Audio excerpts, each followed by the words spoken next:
இந்திய அணி 4 T20 போட்டிகள் கொண்ட தொடரில் ஆடுறதுக்கு சவுத் ஆப்பிரிக்கா போயிருக்கிறாங்க.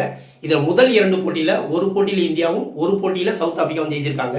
இதை தொடர்ந்து 3வது போட்டி நடந்தது. இதில் முதல்ல பேட்டிங் பண்ண இந்திய அணி 219 ரன்கள் குவிச்சாங்க. அடுத்ததாக சேசிங் பண்ண சவுத் ஆப்பிரிக்கா ரொம்பவே க்ளோஸாக போய் 11 ரன்கள் வித்தியாசத்தில் சவுத் ஆப்பிரிக்கா தோல்வியை தருவிட்டாங்க. இந்திய அணி 2-1 அப்படிங்கிற கணக்கில் லீடில் இருக்கிறாங்க. இப்போ இந்த போட்டியை பொறுத்த வரைக்கும் மெயினாக நம்ம பார்க்க போகிற விஷயம் என்னென்னா, இந்த போட்டியோட திருப்பு முனை என்ன, இந்த போட்டியில் நடந்த 2 மெகா சாதனைகள் என்ன, இந்த 2 விஷயத்தை பற்றி தான் இப்போ நம்ம பார்க்க போகிறோம். திருப்பு முனை அப்படின்னு சொல்லி பார்த்தா டேவிட் மில்லரோட ஒரு எக்ஸ்ட்ராடினரி கேட்ச் தாங்க. என்னன்னா சவுத் ஆப்பிரிக்கா அப்படி சேஸ் பண்ணிட்டு வரும்போதே சீரான இடைவெளியில் விக்கெட்டுகளை விட்டுட்டே வருவாங்க. ஒரு கட்டத்தில் களத்தில் கிரீஸில் நிற்கிறது யாருன்னு பார்த்தா கிளாசனும் டேவிட் மில்லரும் நிற்பாங்க. 2 பேருமே வெரி டேஞ்சரஸ். 2 பேருமே நின்னாங்கன்னா அசால்ட்டாக 17-18 ஓவர்லேயே மேட்சை முடிச்சிருவாங்க அப்படிங்கிற கண்டிஷன் தான். அதுவும் இல்லாமல் கிளாசனுக்கு பேட்டிங் செட் ஆக ஆரம்பிச்சிருச்சுங்க. கிளாசன் அடிக்க ஆரம்பிச்சா என்ன ஆகும் அப்படிங்கிறது நான் சொல்லி உங்களுக்கு தெரிய வேண்டியது. ஏன்னா ஐபிஎல்லே பார்த்துருப்போம். மாட்டுச்சு அப்படின்னா மனுஷன் எல்லா பாலையும் அடிப்பான். அதுலேயும் ஸ்பின்னை அடித்தான்னா 2 தென்னை மரம் உயரத்துக்கு போகும். இந்த லப்பர் பந்து படத்தில் டைலாக் சொல்லுவாங்க, 2 தென்னை மரம் உயரத்துக்கு அடிப்பான்டா அப்படின்னு சொல்லி. அது மாதிரி எந்த பவுலரையும் விட்டு வைக்க மாட்டான் மனுஷன். எல்லா பாலையுமே ஸ்டேடியத்துக்கு 10 அடி தள்ளி தான் அடிப்பான்.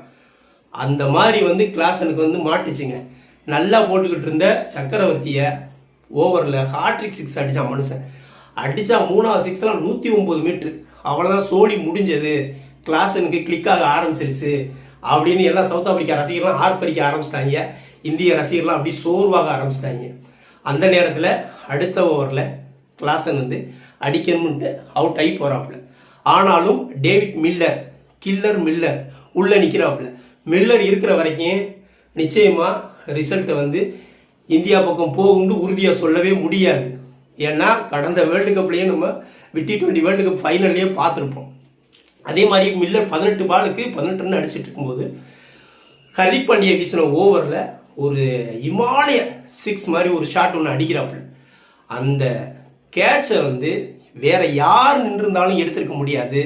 நம்ம அக்சர் பட்டேல் அந்த ஹைட்டுக்கும் அதுக்கும் ஜம்ப் பண்ணி கீழே இருந்து 3 அடி ஜம்ப் பண்ணி கேட்ச் பிடிச்சி பேலன்ஸ் பண்ணி நிற்பாப்புலாங்க. அந்த கேட்ச் தான் மேட்சோட டேர்னிங் பாயிண்ட்னு என்னைய கேட்டால் சொல்லுங்கள். அந்த கேட்ச் எடுத்தது இந்த சீனை இதுக்கு முன்னாடி இதே மாதிரி பார்த்த மாதிரி இருக்கும். எஸ், T20 வேர்ல்டு கப் ஃபைனலில் இதே மாதிரியான ஒரு சம்பவம் நடந்துச்சு. ரொம்ப குரூஷியலான நேரத்தில் டேவிட் மில்லர் ஹர்திக் பாண்டியா ஓவரில் ஒரு 6 அடிப்பாப்பில். அதை சூரியகுமார் யாதவ் ரொம்ப எக்ஸ்ட்ராடினரியாக போய் ஜம்ப் பண்ணி பிடிச்சி கோட்டுக்கு வெளியே இருந்து உள்ளே அந்த கேட்சை எடுப்பாப்புல. அந்த கேட்ச்னால தான் இந்தியா சாம்பியனாக முடிஞ்சது. அதே மாதிரி தான் இப்போயும் நடந்தது. அக்சர் பட்டேல் சிறப்பான அந்த கேட்சை பிடிப்பாப்புல. என்னைய கேட்டால் இந்த கேட்ச் தான் போட்டியோட திருப்பு முனையாக இருந்துச்சுன்னு சொல்லுவேன். ஏன்னு கேட்குறீங்களா? ஏன் அவர் 18 ரன் அடிச்சிருந்தாப்புல, இது எப்படி அப்படின்னு சொல்லி கேட்பீங்க. உண்மைங்க. ஏன்னா கடைசியாக யாருமே எதிர்பார்க்காத வகையில் யான்சன் செம்ம காட்டினா மனுஷன் போகிற பந்துலாம் 4 திசையிலையும் பறக்க விட்டான். 16 பாலுக்கு 54 ரன்னுங்க. நம்ப முடியுதா? கிட்டத்தட்ட 6-7 6 7 பவுண்ட்ரி 54 ரன்கள் அடித்து நிற்கிறான். போட்டியவே ரொம்ப 2 பேர்த்துக்கும் வாய்ப்பு இருக்கிற மாதிரி கொண்டு போயிட்டான் மனுஷன். கடைசி நேரத்தில் அவுட் ஆகி போனாப்புலன்னு வைங்க. இந்த மில்லர் மட்டும் நின்றுருந்தா மில்லரும் யான்சனும் சேர்ந்து 18 ஓவர் 19 ஓவர்லேயே மேட்சை முடிச்சுருந்துருப்பாங்க. யான்சனுக்கு கம்பெனிக்கு ஆள் கிடைக்கல. அதனால தான் நான் அந்த மில்லர் விக்கெட்டை மெயினாக சொல்கிறேன். இந்த மில்லரோட கேட்ச் தான் போட்டியோடைய ரிசல்ட்டையே மாற்றுச்சுன்னு என்னைய கேட்டால் சொல்லுவேன். கடைசியில் யான்சன் ஒரு என்ன சொல்கிறது, நம்பவே முடியாத ஒரு ஆட்டமாக ஆடினாலும் கடைசி நேரத்தில் அவுட் ஆகி 11 ரன்கள் வித்தியாசத்தில் தோல்வி தருவாங்க. இதுதான் இந்த மில்லரோட கேட்ச் தான் ஆட்டத்தோட திருப்பு முனையாக இருந்தது அப்படின்னு நான் சொல்லுவேன். சரி, இந்த போட்டியை பொறுத்த வரைக்கும் 2 மெகா சாதனைகள் பதிவாயிருக்குங்க. என்ன அப்படின்னா, சவுத் ஆப்பிரிக்காவுக்கு எதிராக மிக குறைந்த வயசில் T20 செஞ்சுரி அடித்த ஒரு பிளேயர் அப்படிங்கிற சாதனையை நம்ம திலக் வர்மா பண்ணியிருக்காப்லங்க. ஏற்கனவே இந்த சாதனை யார்கிட்ட இருந்துச்சுன்னு பார்த்தா சுரேஷ் ரெய்னாட்ட இருந்தது. ஏற்கனவே 2012-13 ஒரு வேர்ல்டு கப்பில் சுரேஷ் ரெய்னா சவுத் ஆப்பிரிக்காவுக்கு எதிராக செஞ்சுரி அடிக்கும்போது அவர் வயசு 23. அதை பிரேக் பண்ணி 22 வயசு 322 நாட்களில் அடித்து திலக் வர்மா அந்த லிஸ்ட்டில் முதல் இடத்த பிடிச்சிருக்கிறாங்க. அதாவது மிக குறைந்த வயசில், இளம் வயசில் சவுத் ஆப்பிரிக்காவுக்கு எதிராக T20 செஞ்சுரி அடித்த முதல் பிளேயர். 3வது 4வது இடங்கள்ல மார்டின் கப்தில், பாபர் அசாம் இவங்கெல்லாம் வரிசையாக இருக்கிறாங்க. இது ஒரு மெகா சாதனையாக பார்க்கப்படுது. அடுத்ததா இந்த போட்டியில் இந்தியா 219 ரன்கள் அடிச்சிருப்பாங்க. இந்த 200 ரன்கள் கிராஸ் பண்ணதோடு சேர்த்து ஒரே வருஷத்தில் 8வது முறையாக T20 போட்டிகளில் 200 ரன்களை கிராஸ் பண்ணியிருக்காங்க. இந்த சாதனையை எந்த டீமும் பண்ணலை.